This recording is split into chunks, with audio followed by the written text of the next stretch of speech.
মাত্র ২৪ ঘন্টার মধ্যে পরপর দুই বাঘিনীর মৃত্যু হল আলিপুর চিড়িয়াখানায়। কিভাবে দুদিনে দুই বাঘিনীর মৃত্যু হল সেই কারণ নিয়ে ধোঁয়াশা এখনো কাটেনি।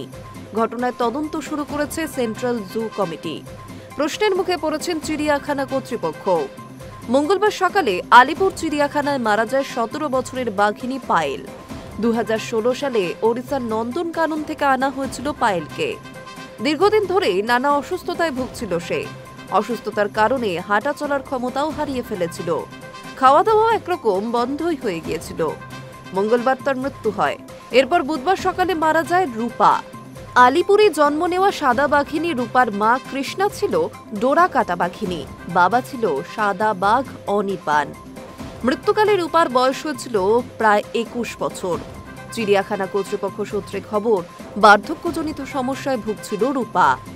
এক পর্যায়ে তার একটি পা পক্ষাঘাতগ্রস্ত হয়ে যায়। শেষমেশ পায়েলের মৃত্যুর পরদিন মৃত্যু হয় রূপারও।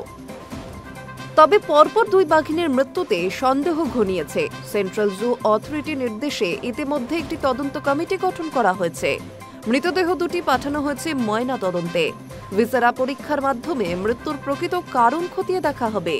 যদিও চিড়িয়াখানার কর্তৃপক্ষের দাবি দুটি মৃত্যুই হয়েছে বার্ধক্যজনিত কারণে, তবে তদন্তের ফলাফলের অপেক্ষায় রয়েছেন বিশেষজ্ঞরা। Hi News network.